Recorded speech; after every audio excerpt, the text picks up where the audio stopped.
예, 오늘은 우리 창세기 26장 1절부터 35절 말씀을 가지고 내가 너와 함께 있어 라는 제목으로 하나님의 말씀을 나누겠습니다.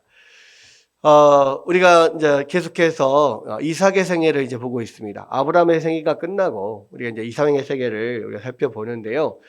지난번에 말씀드린 것처럼 이삭은 성경에서 가장 유명한 아버지와 아들 사이에 끼어 있는 그런 그 존재라고 할 수 있는데요.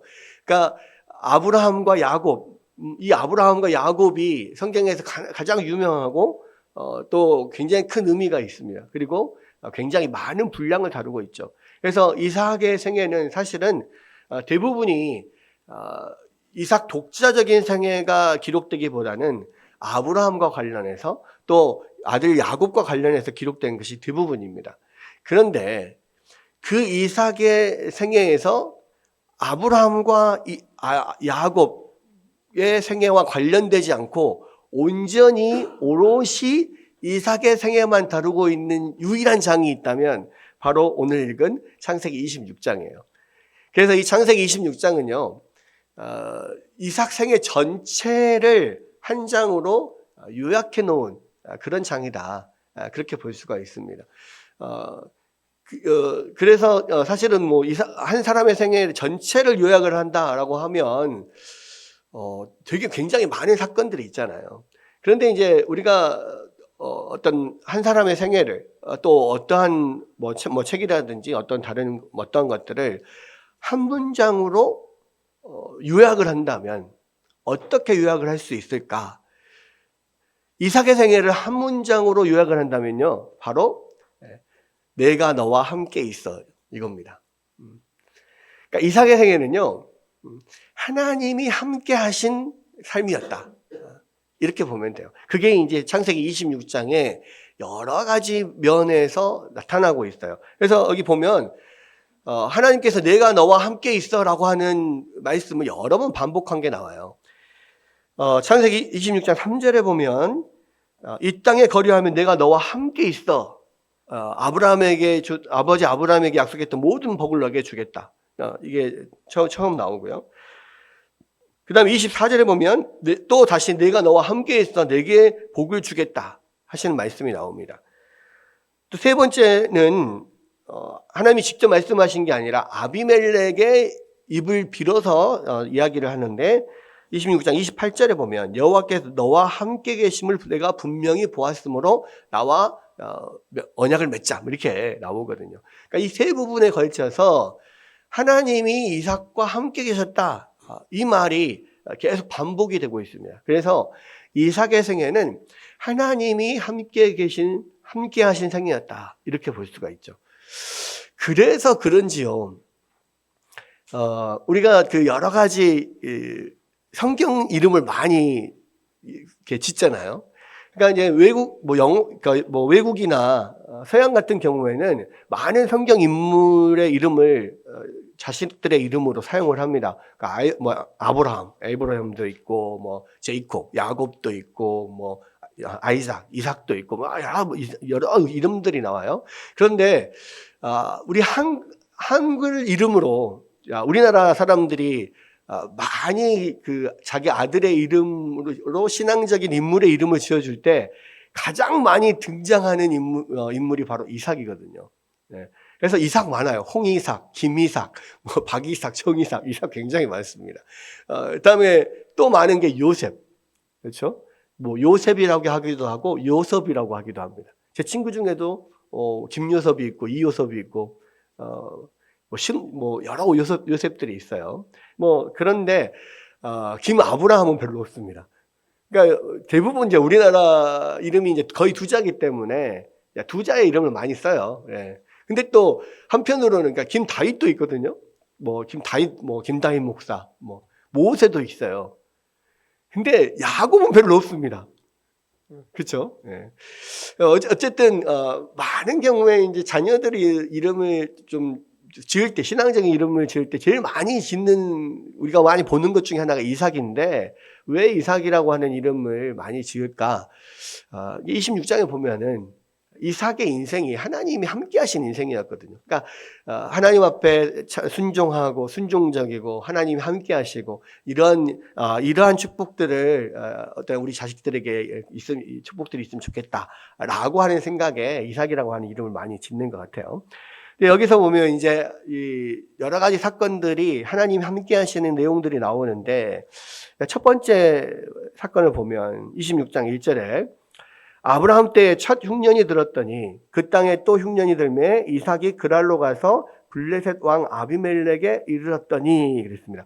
그러니까 아브라함 때에 첫 흉년이 들었고 또 이삭 때 다시 흉년이 들었다. 이 이야기는 이 흉년이 보통 흉년이 아닌 거죠.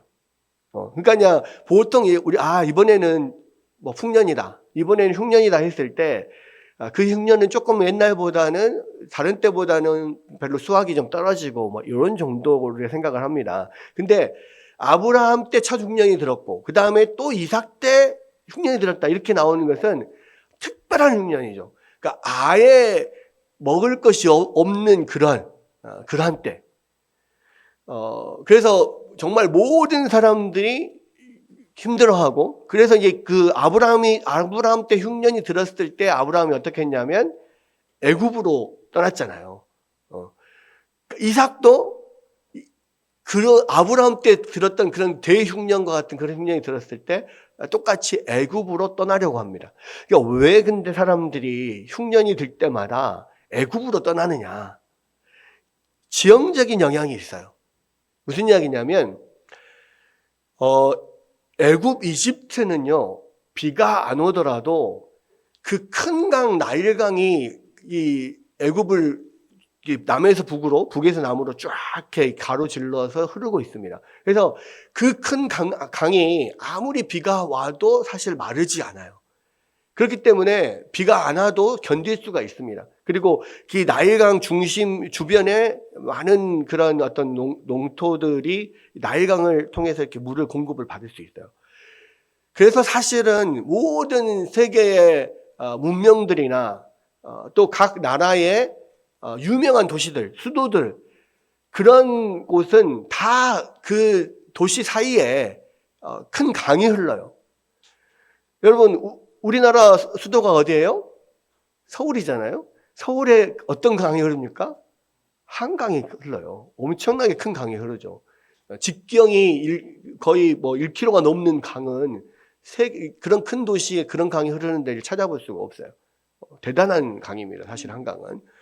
또 유명한 도시, 뭐 영국 런던에 흐르는 강이 뭐예요? 템즈강이 흐르잖아요. 또 파리를 가로지르는 강이 또 뭐예요? 세느강. 그러니까 뭐 이런 식으로 유명한 그 도시들에는 큰 강이 흘러요. 유명한 우리 광주, 무슨 강이 흐릅니까? 광주천. 왜 광주천을 무시합니까?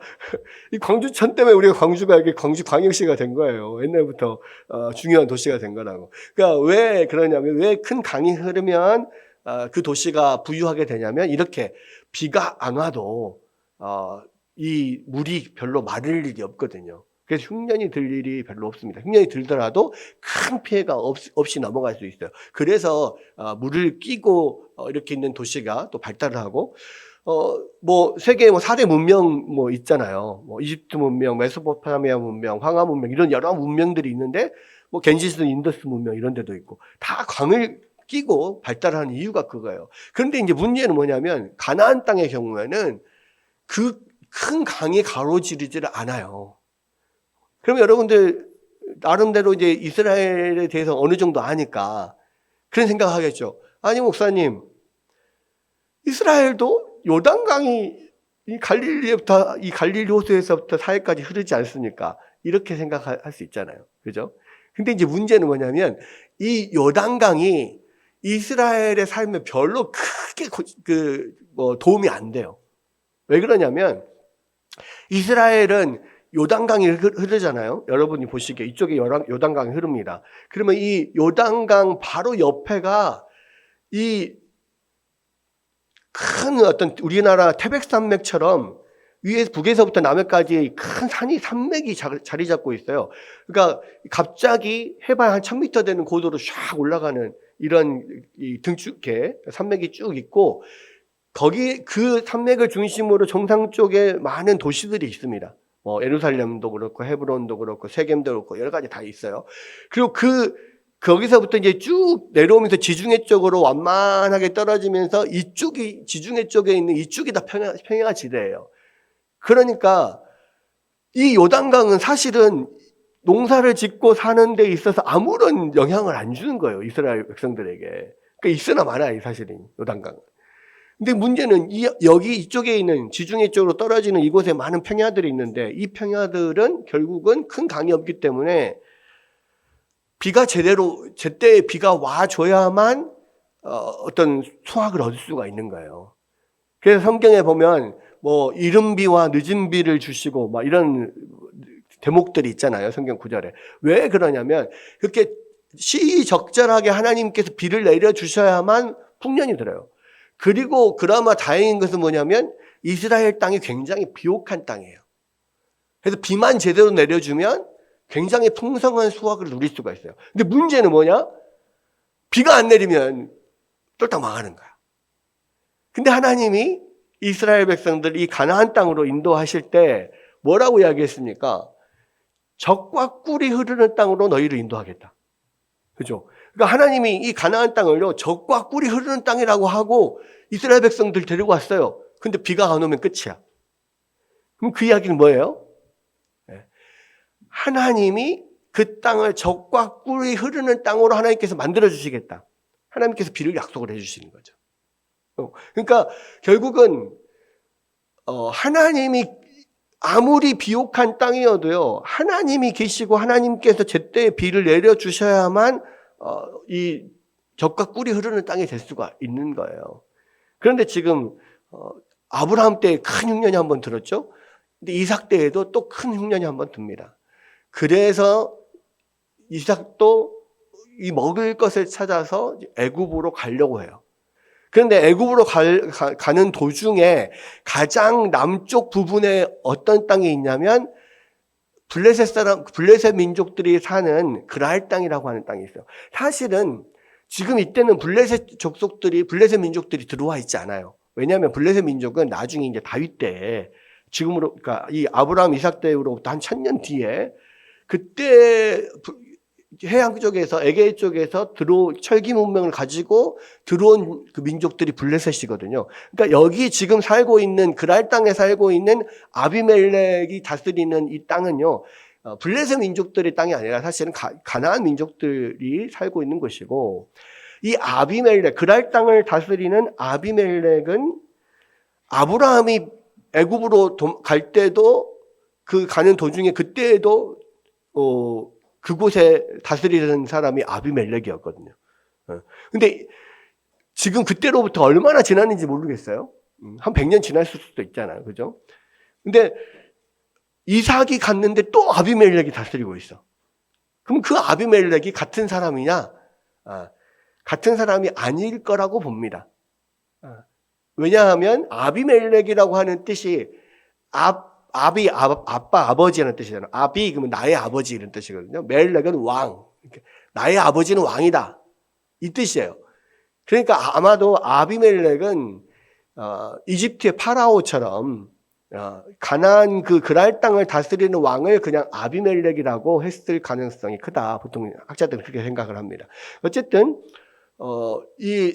이삭이 이 가뭄을 피해서 먹을 것을 찾기 위해서 애굽으로 가려고 하는 도중에 지금 그랄 땅을 지나고 있어요.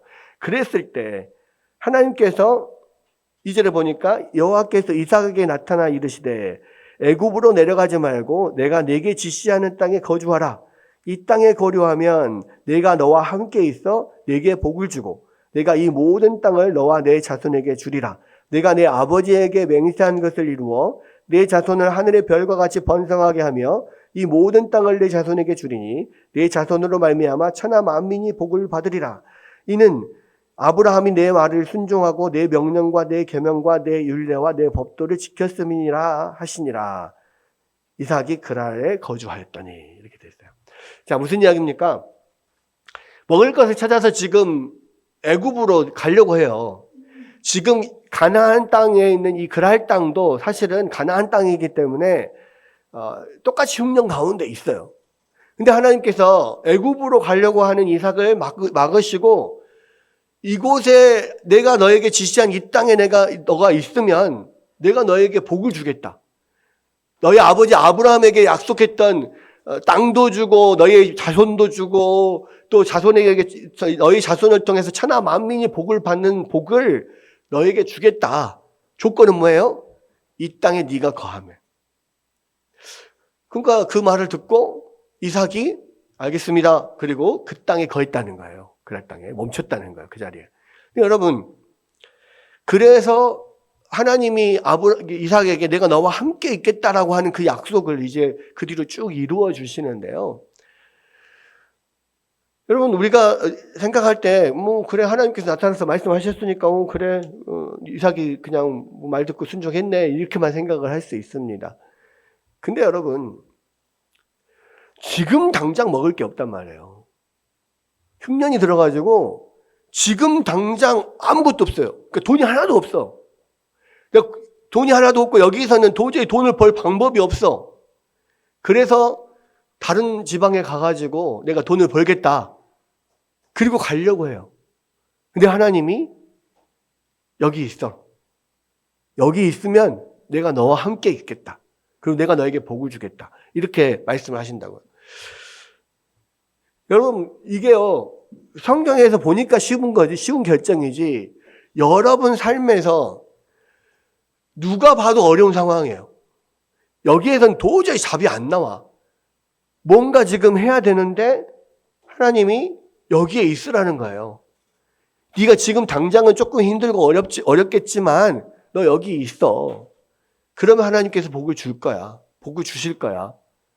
이렇게 이야기를 했을 때 정말로 그것을 믿고 그 당장의 어려움을 견디면서 그곳에 계속 머물러 있을 수 있냐 이거예요.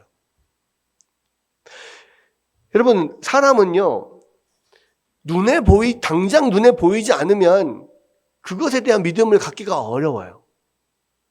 그렇죠? 하나님께서 나에게 정말로 그렇게 복을 주시겠다라고 하는 보장이 여기서 좀만 내가 어려움을 더 견디고 있으면 나중에 하나님이 큰 복을 주시겠다고 하는 보장이 이루어질지 어떻게 아냐고. 그리고 그 말씀이 하나님의 말씀이라고 또 어떻게 아냐고. 그러니까 눈에 당장 보이지 않기 때문에 지금 당장 내가 배가 고프고 당장 지금 흉년을 어떻게든 넘겨야 되기 때문에 먹을 것을 찾아서 그냥 떠나는 그것이 내가 당장 저기 내고배만 가도 먹을 게 있는데 여기에 머물러 있어서 계속 그 고통을 당하고 있으라는 거를 어떻게 믿을 수 있을까? 어떻게 그걸 견딜 수 있을까? 쉽지 않거든요. 쉽지 않아요. 그런데 그렇기 때문에 성경은요, 다 믿음이라고 하는 것이 이 바라는 것들의 실상이고 보이지 않는 것들의 증거라고 하는 이유가 그런 거예요. 왜? 사람들은 당장 눈앞에 보이는 것만을 보고 계속해서 그것들을 붙들고 가려고 하기 때문에 그래요. 근데 여러분, 믿음은요, 하나님의 이 성경 말씀의 약속은요, 하나님이 당장 어렵더라도 주의 말씀을 지키고 붙들면 하나님이 복을 주시겠다는 것은요, 직접 그것을 경험해 봐야 알아요. 자기가 경험하게 보기 전에는 몰라요. 여러분, 경제적인 부분에 있어서 성경에 약속한 게 있잖아요. 하나님께서 모든 수확의 첫 소산을 하나님 앞에 드릴 것. 그리고 너가 얻은 소산의 10분의 1을 하나님 앞에 드릴 것. 이게 믿음으로 우리가 재물을 하나님 앞에 드리는 원칙이고 그렇게 하는 자들에게 복을 주겠다 그랬어요. 근데 여러분 생각해 보세요. 그게 쉽지 않다고. 당장 내가 먹을 것이 없어요. 근데 10분의 1을 하나님 앞에 드리는 거, 요즘에는 대부분 카드 생활을 하기 때문에 맨날 빚을 쳐요. 근데 결국은 10분의 1을 이렇게 띄어서 뭔가 하려고 하면은 내가 처리가 될 게 너무 많아. 그러니까 자꾸 이거를 11조를 띄어서 하나님 앞에 드리는 것을 현재 내가 어려움을 계속 막느라고 못하는 경우가 많아요. 여러분, 근데 그 11조에는요, 하나님의 약속이 달려있어요. 내가 이 11조를 하나님 앞에 드리냐 안 드리냐에 따라서 내가 복을 주냐 안 주는지, 주는지 안 주는지 네가 시험해봐라. 하나님께서 그렇게 말씀하셨거든요. 그래서 그것을 어려움에도 불구하고 11조를 하나님 앞에 드리는 때 하나님께서 어떻게 복을 주시는가는 우리가 삶에서 경험해보지 않으면은 그것을 믿음으로 드리기가 참 어려워요. 첫 번째 소산도 마찬가지예요. 그러니까 우리도 보통 일을 할 때 저도 마찬가지인데 처음 아르바이트를 한다거나 내지는 처음에 이제 제가 신학교 가서 첫 월급을 받았을 때 그 첫 월급을 하나님 앞에 드리는 것이요. 이거는 11조보다 더 어려워요. 왜? 당장 내가 이게 없으면 못 먹고 못 살잖아요. 그건 쉽지 않아요, 그거를. 근데 그것을 믿음으로 드리면 뭐를 하게 되냐면, 하나님께서 이것을 기뻐하시고 계속해서 우리에게 까마귀를 보내서 도우시구나, 채워주시구나, 이런 것들을 경험하게 돼요. 그래서 우리 청년들에게도 그런 이야기들을 많이 합니다. 첫 월급을 받았을 때 이 세상 사람들은 그냥 부모님 내복 사드리고 약간 이렇게 하는 게 관례잖아요. 근데 그거는 이 세상의 관례고 하나님의 말씀은 모든 첫 것은 나의 것이다 이거거든요. 첫 아들은 나의 것, 첫 소산은 나의 것이다. 그것을 하나님께서 하나님의 말씀을 순종하냐 순종하지 않느냐는 하나님께서 이렇게 살아 계시고 하나님의 말씀은 반드시 이루신다라고 하는 약속을 내가 믿느냐 믿지 않느냐의 차이거든요. 그래서 그런 부분은 정말 힘들지만 해보라는 거야. 그냥 하나님 앞에 드리고 그 한 달 동안은 힘들게 살더라도 그것이 얼마나 하나님 앞에 나중에 하나님께서 복을 주시는지를 네가 그 가운데 체험해봐라. 이런 이야기거든요. 그러니까 지금 이삭도 마찬가지인 거예요. 이삭도 눈앞에는 당장 흉년 때문에 먹을 게 하나도 없는데 그냥 여기 머물러 있으면 하나님 복을 주시겠대. 그 복은 나중에 주시는 거야. 지금 당장은 여전히 어려워 힘들어. 근데 그것을 믿고 있으라는 거예요. 쉽지 않죠. 근데 이삭이 여기에 있습니다. 거기에서부터 하나님의 함께 하심이 시작이 되는 거예요. 여러분, 이삭이 여기에 머물러 있지 않으면요, 하나님의 함께 하심을 경험할 수 없어요. 그러니까 많은 경우에 우리의 한 번의 결단이 하나님의 함께 하심을 경험하냐 경험하지 못하느냐 이 차이가 있어요. 여러분, 많은 하나님을 믿는 많은 백성들이요, 살아가면서 왜 하나님이 나와 함께 하시는지를 경험하지 못하냐면 이런 결단의 시간에 당장의 어려움을 감수하고라도 하나님의 말씀을 선택하고 하나님의 말씀에 순종해 보는 결단이 인생에 한 번도 없었기 때문에 하나님 함께 하심을 경험하지 못하는 거예요. 여러분, 하나님이 함께 하심은요, 대부분 인생에서 어려울 때 경험합니다. 여기도 마찬가지예요. 이 흉년은요, 보통 흉년이 아니야. 보통 흉년이 아닌데 그 보통 흉년이 아닌데 하나님의 말씀을 믿고 그 자리에 머물러 있는 것이 쉽지 않지만 결단해보는 거예요. 이제 거기서부터 하나님의 함께 하심을 경험하기 시작해요.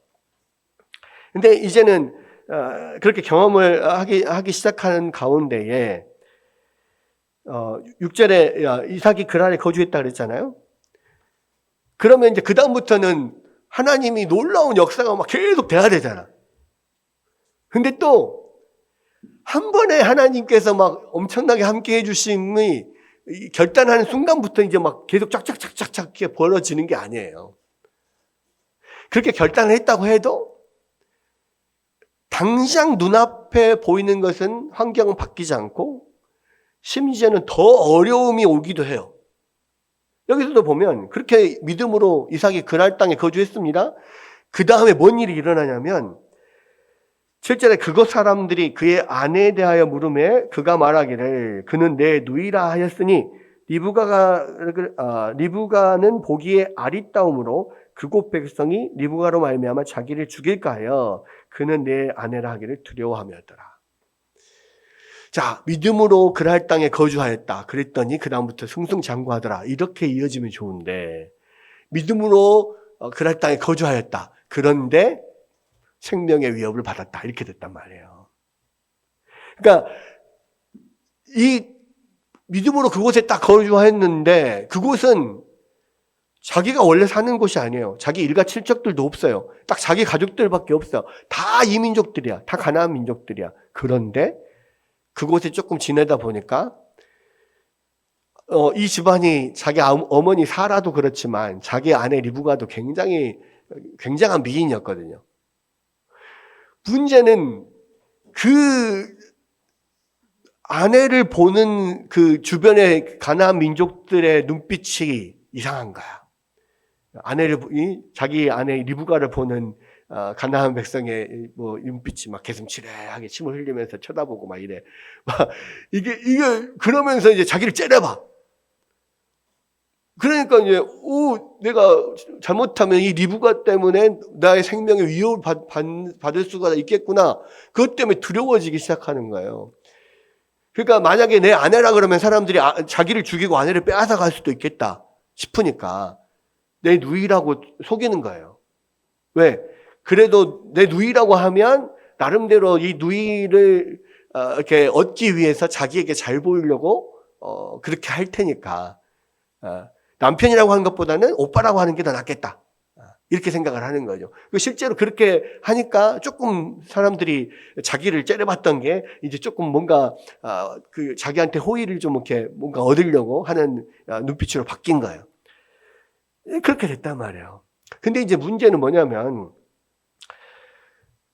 분명히 하나님께서 하나님의 말씀에 순종하고 여기에 있으면은 하나님께서 복을 주시겠다고 했는데 그런 생명의 위협을 받는 그런 순간이 와요. 그랬을 때 그렇게 흉년 앞에서는 내가 하나님 앞에 딱 결단을 하고 하나님 말씀 붙들고 순종하고 딱 설 수가 있었는데 이 생명의 위협 앞에서는 또 다른 어떤 문제 앞에서는 하나님을 온전히 의지하지 못한 거예요. 분명히 하나님이 내가 너와 함께하겠다. 내가 너를 보호해주겠다. 내가 너에게 복을 주겠다. 분명히 말씀하시는데도 불구하고 그 말씀이 당장 이것을 믿고 그 말씀을 딱 의지하고 담대하게 서기가 힘든 거예요.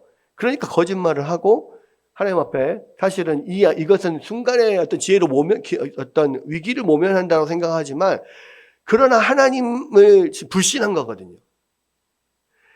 여러분 이걸 뭘 뜻하냐면요. 사람이 한번 딱 믿음으로 어떤 선택을 할 수 있어요. 이건 저 사람 대단하게 믿음으로 선택을 했네. 이렇게 딱 생각할 수 있거든요. 근데 사람이요. 어떤 부분에 있어서는 또 어이없게 넘어지기도 한다고. 그러니까 여기서도 보면, 그러니까 아버지 아브라함도 마찬가지죠. 경제적인 부분에 있어서는 아브라함도 굉장히 믿음으로 든든히 서는 면이 있었어요. 근데 이런 위협에서 갑자기 훅 넘어지는 경우가 있었어요. 똑같이 그랬잖아요. 마찬가지입니다. 이삭도 그랬단 말이에요. 여러분, 그래서 어떤 부분에서 내가 정말 믿음으로 대단한 결단을 딱 했다고 자만할 필요 없어요. 왜? 그렇게 결단하게 하시는 은혜를 주신 분도 하나님이 하시는 거지 여러분의 어떤 의지로 한 거 아니에요. 왜? 이런 경우처럼 어느 순간에 어이없이 그냥 정말 전혀 믿음 없는 사람처럼 행동하는 경우가 우리 안에 너무 많거든요. 그러나 다행히 이렇게 넘어졌을 때 하나님께서 그 어려움 가운데서 벗어나게 합니다. 그러니까 더 이상 계속 거짓말을 하는데 이게 한번 거짓말을 해서 거기서 끝나는 문제가 아니라 자기 아내를 계속 누이라고 속이면 그 다음부터는 이제 그 누이한테 이렇게 접근하는 사람도 있을 것이고 누이를 달라고 하는 사람도 있을 것이고 막 자꾸 여러 가지가 올 수 있단 말이에요. 그러니까 한번 거짓말하고 위기를 넘겼으면 그것을 끝나면 좋은데 그 뒤로도 계속해서 반복되는 그 거짓말 때문에 나오는 여러 가지 어려움들이 있단 말이에요. 그랬을 때 하나님께서 어떻게 이삭을 도우시냐. 그 거짓말이 속히 들통나게 만들어버려요. 누가 봤어요? 자기 리브가 아내를 껴안고 있는 것을 아비멜렉이 본 거야. 딱 들통나게 해버려요. 그래서 아비멜렉이 이삭을 불러다가 꾸짖습니다. 왜 네가 거짓말을 해서 하마터면 내 백성들이 죄를 범하게 네가 만들었냐. 여러분, 하나님이 우리와 함께 하시는 증거 중에 하나가 뭔지 아세요? 우리의 죄가 빨리 들통나게 만드는 거예요. 여러분, 친구들 중에요. 여러분 주변 사람들 중에 이 사람은 아무리 사람이 속이고 죄를 범해도 들통이 안 나는 사람이 있어. 근데 나는 좀만 거짓말해도 바로 들통이 나. 나는 좀만 뭐 잘못해도 바로 그냥 다 까발려져. 왜 그럴까요? 그게 하나님이 여러분과 함께 하시는 증거예요. 하나님이 내가 죄를 지었잖아요. 그러면 그게 금방 드러나게 들통나게 만들어버려요. 왜? 더 이상 죄에 거하지 않도록. 그게 하나님께서 우리를 사랑하시는 증거예요. 하나님이 우리와 함께 하시는 증거라고. 성경에서 이삭도 그랬잖아요. 아브라함도 그랬잖아요. 다윗도 마찬가지잖아요. 모든 하나님이 사랑하시는 자들은요, 죄를 지었을 때 바로 들통납니다. 그게 여러분에게 복이에요. 그게 하나님이 함께 하시는 증거라고. 이삭이 그래서요, 바로 들통이 나버렸어요. 그리고 엄청나게 아비멜렉이 꾸지람을 막 이렇게 들었죠. 정말 쪽팔리고, 정말 마음 수치스러운 그런 일을 당했어요. 그럼에도 불구하고 하나님께서 그렇게 하신 것은 빨리 그 죄에서 벗어나게 하려고. 여러분, 우리가요, 하나님 앞에 빨리 우리 죄를 털어버려야 돼요. 죄는 빨리, 만약에 죄를 지으면은요, 빨리 이실 짓고 해야 돼. 안 그러면 하나님이, 걷잡을 수 없이 터뜨려버려요. 이게 하나님이 함께 하시는 증거입니다. 그러한 연약함 가운데서 하나님은 정말, 하나님 믿고 내가 이 흉년 가운데서도 이곳에 있겠습니다 했던 그 믿음의 사람이 어느 순간 확 넘어졌을 때 하나님이 바로 들통나게 만들어버립니다. 그리고 오히려 이제 그것 때문에 아비멜렉 왕이 그것을 알았으니까 그 왕이 보호를 해줘요. 이 리브가는 이삭의 아내니까 아무도 건들지 마라. 이렇게 보호를 해줍니다. 그러니까 수치스러운 것은 순간이고요. 그 다음에 또 하나님께서 그것을 통해서 더 이삭을 보호해 주신 면을 볼 수가 있어요.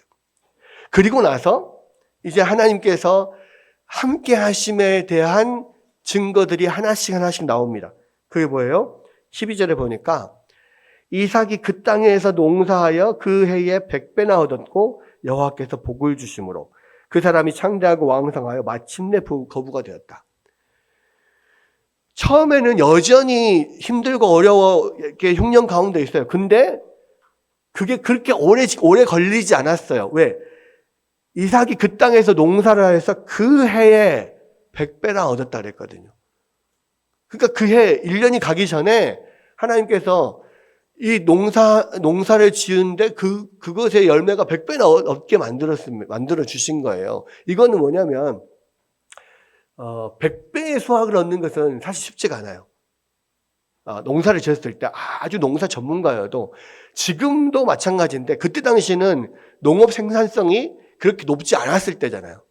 그래서 예수님께서 그 씨 뿌리는 비유를 하셨을 때 30배, 60배, 100배의 소산을 얻게 될 거다 그랬잖아요. 그러니까 30배만 해도 굉장히 많은 소산을 얻은 거란 말이에요. 근데 100배를 얻었어. 그러니까 예수님이 말씀했을 때 최고의 그 소산이 100배의 소산이잖아. 근데 이삭은 원래 농사 짓는 사람이 아니에요. 원래 목축업자란 말이에요. 목축업자. 원래 양치는 목축업자였어요. 근데 그날 땅에 와가지고 그냥 어쩔 수 없이 농사를 했는데 갑자기 그 해에 100배나 나는 엄청난 수확을 얻어버린 거야. 이거는 하나님이 함께 하심의 증거인 거죠. 그러니까 결국 하나님의 말씀에 순종하고 그 흉년이 든 그 땅에 머물러 있으니까 처음에는 여러 가지로 계속해서 어려움들이 있었는데 결국 오래 지나지 않아서 하나님이 복을 주셨고, 그렇게 능숙한 그 농사꾼도 아닌데 불구하고 하나님이 엄청난 복을 주셔서 거부가 되게 하셨다. 이게 하나님의 함께 하신 증거예요. 그러니까 하나님이 함께 하신 증거 중에 하나가 우리 가운데 생각지도 못하는 그러한 결과를, 열매를 맺게 하신 거. 이게 이제 하나님 함께 하신 사람의 증거 중에 하나입니다. 그 다음에 이제 뭐가 있냐면, 하나님 항상 이렇게 우리 가운데 주시는 축복 가운데 맨날 막 그 복만 막 계속 쌓아주는 게 아니에요. 또 이것 때문에 또 어려움을 겪기도 합니다. 어떤 어려움을 겪어요? 이렇게 해서 이삭이 거부가 됐잖아요. 부자가 됐잖아요. 그러니까 옆 사람이 또 시기를 해. 시기를 하니까 결국은 시기를 하는 사람들 때문에 그랄 왕 아비멜렉이 떠나라 이야기를 해요. 떠나라. 왜? 너가 우리 지금 나라에 와가지고 나그네로 왔는데 너무 부자가 됐잖아. 안 되겠다. 떠나라. 결국은 이제 떠나게 됩니다. 그랄에서 떠나서 이제 그 골짜기 쪽으로 점점점 이제 이 유대 산 쪽으로 이제 점점점 들어가요. 근데 그렇게 떠날 때에 골짜기마다 이제 우물을 파잖아요. 이게 이스라엘 백성들은 아까 물이 없으면 안 된다 그랬잖아요. 물이 생명줄이에요. 그래서 물이 아무데나 파면 나오는 게 아니야. 근데 문제는 뭐냐면 이삭은 팔 때마다 물이 나와. 팔 때마다. 근데 그 이유 중에 하나는 뭐냐면 아브라함과 함께 이삭이 살면서 가나안 땅 북에서 남으로 또 애굽으로 뭐 왔다 갔다 하는 여러 가지 그런 삶의 거처들을 옮기는 경우들이 있었거든요. 그 지역에 갈 때마다 거기에서 아버지 때 파서 물을 얻었던 지점을 이삭이 알고 있어요. 그러니까 그곳을 파면 물이 나와. 또 한편으로는 그게 아니어도 다른 곳을 파도 또 물이 나와. 이게 뭐냐? 하나님이 이삭과 함께 하신 증거예요. 근데 이제 문제는 그렇게 해서 막 물이 나오잖아요. 그러면 이 블레셋에 있는 가나안 사람들이 자꾸 그것을 뺏어요. 그래가지고 여기서 보면 세 번이나 이렇게 뺏기게 되잖아요. 그러니까 처음에 우물을 팠는데 그랄 목자들이 자꾸 다퉈가지고 우리 것이라고 우기니까 이삭이 그것을 포기하고 또 딴 데 옮깁니다. 그래서 그 우삭을 에색이라고 해요. 다툼이라고 하는 뜻으로 그 우물을 지어요. 그래서 그 우물을 뺏깁니다. 두 번째 또 가서 또 팠는데 우물이 나왔어요. 또 와가지고 또 시비를 걸어. 그러니까 거기를 또 다시 포기하고 딱 옮깁니다. 세 번째 갔는데 이제 여기는 더 깊이 산으로 이제 그 유대산 쪽으로 들어가는 거예요. 거기에 그 우물을 팠는데 또 물이 나와. 근데 이번에는 이제 그랄 땅에서 멀어지다 보니까 이 사람들이 시비를 걸지 않아. 그래서 그곳을 이제 르호봇이라고 하고 하나님께서 우리를 위하여 넓게 하셨다. 그리고 우리가 이곳에서 번성할 것이다. 이렇게 이름을 짓습니다. 그럼 이제 그렇게 하면 르호봇에서 이제 열심히 그곳에서 이제 잘 정착해서 살겠거니 이렇게 생각하잖아요. 근데 이삭이 이상하게 그 르호봇에서 살지 않고 23절에 보면 이삭이 거기서부터 브에르세바로 올라갑니다. 그러니까 르호봇과 브에르세바는요 한 30km 정도 떨어져 있어요. 브에르세바가 가까운 곳이에요. 갑자기 르호봇에서 이제 아무도 우리를 건드리지 않고 우물도 빼앗지 않는데 갑자기 브에르세바로 옮겨요. 왜 그럴까? 왜 갑자기 아무런 문제가 없는데 브에르세바로 옮겼을까?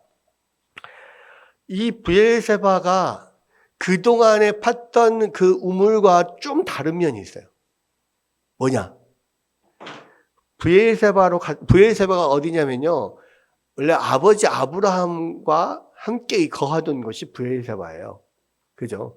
그러니까 이 브에르세바는 아버지가 그곳에서 하나님을 만나고 하나님을 섬기고 살았던 곳. 또 그 근처가 또 그 하갈이 쫓겨났을 때 하나님을 만났던 곳. 그게 이제 브엘세바거든요. 제일 이스라엘의 맨 남쪽에 있는 도시인데, 르호봇까지 갔는데 이제 다시 이삭의 입장에서 브엘세바가 생각이 난 거예요. 근처에 있는 브엘세바. 거기가 아버지와 함께 하나님을 섬겼던 그곳이다. 그래서 그쪽으로 간 겁니다. 가니까 브엘세바에서 하나님이 그 밤에 나타나셔서 이르시되 나는 내 아버지 아브라함의 하나님이니 두려워하지 마라.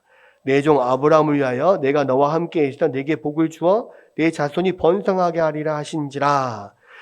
하나님께서 그곳에 다시 나타나셔서 하나님께서 처음에 흉년이 들 때 말씀하셨던 그 약속을 다시 말씀하세요. 그러니까 그 다음에 그 전에 안 했던 행동을 해요. 어떤 행동을 합니까? 25절에 이삭이 그곳에 제단을 쌓고 여호와의 이름을 부르며 거기 장막을 쳤더니 이삭의 종들이 거기서도 우물을 팠더라. 여러분, 하나님이 아버지와 함께 하나님을 섬겼던 그 브엘세바가 옆에 근처에 있다는 걸 기억하고 거기로 갔어요. 그러니까 하나님이 이삭을 만나 주셔. 그러니까 그 전에는요, 하나님이 계속 물질적으로 복을 주셨는데도 한 번도 그 자리에서 하나님 앞에 제단을 쌓을 생각을 안 했어요. 하나님을 찾을 생각을 안 했어요. 그냥 하나님 나와 함께 해주시니까 감사하다 이렇게만 생각했다고. 근데 계속 복을 주시는 와중에도 계속 어려움을 겪으면서 결과적으로 그 마음 가운데 이삭은 하나님께서 이런 물질적인 복을 주심에도 나에게는 채워지지 않은 빈자리가 있구나를 깨달아요. 그게 뭐냐? 하나님과의 관계가 더 깊은 관계가 되어 있어야 되는구나. 이런 면 때문에 브엘세바로 가요. 그리고 그곳에서 하나님을 만나요. 그러니까 이제는 그 전과는 달라져요. 감사합니다. 끝. 이게 아니고 하나님 앞에 제단을 쌓고 하나님의 이름을 부르고 그렇게 그 안에서 신앙 중심으로 살아가는 거예요. 그랬더니 어떻게 돼요? 그곳에서도 우물을 파니까 물이 나와요. 그 전에는 물을 찾아서 장막을 옮겨 다닙니다. 그래서 물이 나온 곳에 장막을 짓고 그곳에 살아요. 근데 지금은 신앙을 중심으로 하나님을 만나는 그곳에 제단을 쌓으니까 그곳에서 물이 나와요. 이게 하나님이 함께 하심의 마지막 증거라고 할 수 있어요. 여러분, 우리가요, 하나님을 열심히 찾고 하나님 앞에 깊은 관계가 안 돼도 하나님께서 우리 가운데 이렇게 함께 하시고 복을 주실 수 있어요. 근데 하나님은 우리가 이 자리에서 끝나기 원하지 않으세요. 하나님이 복을 주셔서 하나님 감사합니다라고 그냥 복을 주신 것 때문에 하나님을 찾는 게 아니라 순서가 반대가 돼야 된다고. 하나님을 찾고 하나님과의 관계가 깊어짐에 따라서 결과적으로 그 뒤에 복이 하나님이 주시는 복이 뒤따라오는 거. 하나님이 원하시는 것은 이런 거예요. 많은 사람들이 우리가 신앙적으로 어릴 때는 하나님께서 복을 막 주심으로써 하나님을 보게 만드시지만 어느 정도 신앙이 성장하잖아요. 이제는 하나님께서 내가 주는 복 때문에, 내가 너에게 주는 선물 때문에 나를 볼 것이 아니라, 이게 아니고 나와의 관계, 나를 봐라. 나와의 관계가 바로 설 때 그 다음에 하나님께서 복을 주시고 이렇게 선물을 주시는 거, 이것이 올바른 순서다라는 것을 보여주는 거예요. 그래서 결국은 이삭은 그 모든 과정을 통해서 마지막 이 브엘세바에 와서야 하나님을 찾고 하나님 중심의 그런 삶을 살아가면서 비로소 그때 하나님께서 우물을 파니까 물도 나오게 하시고, 그 뒤에 또 그런 가운데서 아비멜렉이 찾아와가지고 내가 보니까 진짜 하나님이 너와 함께 계신다. 내가 너를 쫓아내서 지금 우리 관계가 틀어졌지만 다시 평화 조약을 맺자. 외적인 관계도 다시 회복이 되거든요. 그러니까 지금 이게 이삭의 일생이 26장에 이 한 장에 그냥 이렇게 딱 몰아져서 나오는데요. 처음에 이삭의 인생은 우물을 찾아서 먹을 것을 찾아서 옮겨 다니는 그런 인생이었어요. 그럼에도 그 인생에 하나님이 함께 하셨어요. 그런데 그 모든 과정을 거치고 나서 결과적으로는 하나님께서 원하시는 대로 이삭은 하나님 중심의 하나님을 만나고 하나님 앞에 제단을 쌓고 장막을 그곳에 치고 그렇게 생활할 때 하나님께서 우물도 주시고 그런 이웃과의 관계도 개선되게 하시고 내적인 평화와 외적인 평화 모든 샬롬이 다 이루어지게 만드셨다. 이것이 바로 진정한 하나님이 함께하는 삶이다. 26장을 통해서 지금 그렇게 보여주는 거라고요. 여러분 그래서요. 우리의 신앙의 선배들, 청교도, 특별히 청교도들은 우리의 모든 삶이 하나님 중심, 말씀 중심, 교회 중심이 되어야 된다고 이야기해요. 여러분 많은 우리 주일 학생들도 있는데요. 앞으로 여러분들 직장 갖고 하잖아요. 여러분 직장을 얻을 때 여러분 뭔가를 미래의 어떤 비전들을 여러분들을 이렇게 정하고 나아갈 때 무엇이 기준이 돼야 될까요? 여러분이 직장을 얻는 데 있어서 가장 큰 기준이 되는 게 뭐가 돼야 될까요? 돈 많이 주는 것? 내가 원하는 것을 잘 이룰 수 있는 것? 내 재능을 잘 살려서 뭔가 할 수 있는 것? 그런 것들이 기준이 돼야 되나요? 물론 그것도 기준 중에 하나예요. 그런데 그것보다 더 큰 가장 최우선의 기준은 뭐예요? 하나님 중심, 교회 중심, 말씀 중심. 이 세 가지예요.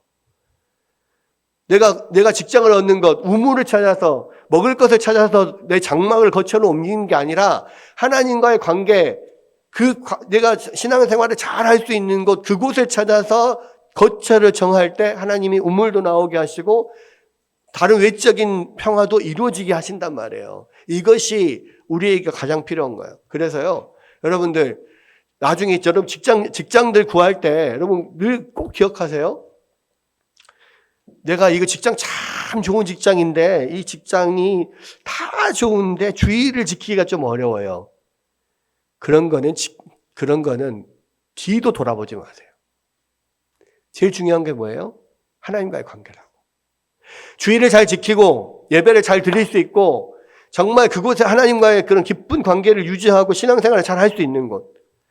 이거 정말 좋은 직장인데요. 교회를 다니고 신앙생활 하는데 너무 힘들어요. 그런데 가지 마세요.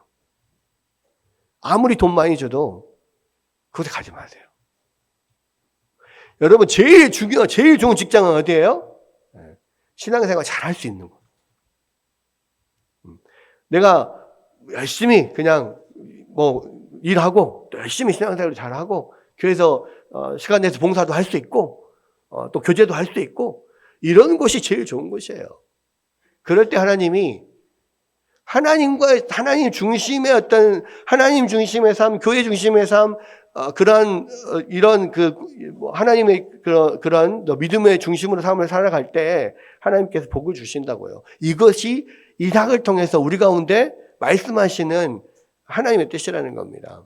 여러분, 오늘 26장 통해서요, 하나님이 우리 가운데 원하시는 걸 뭔가, 어떤 삶을 살아야 될 건가, 여러분들 분명히 기억하시고, 분명한 것은 하나님이 우리와 함께 하신다는 거예요. 그리고 하나님께서 우리와 함께 하실 때 하나님 원하시는 뜻이 있어요. 그 뜻을 온전히 붙잡고 정말로 하나님 주시는 놀라운 은혜를 누리며 살아가는 여러분들 되시기를 주의 이름으로 축원합니다.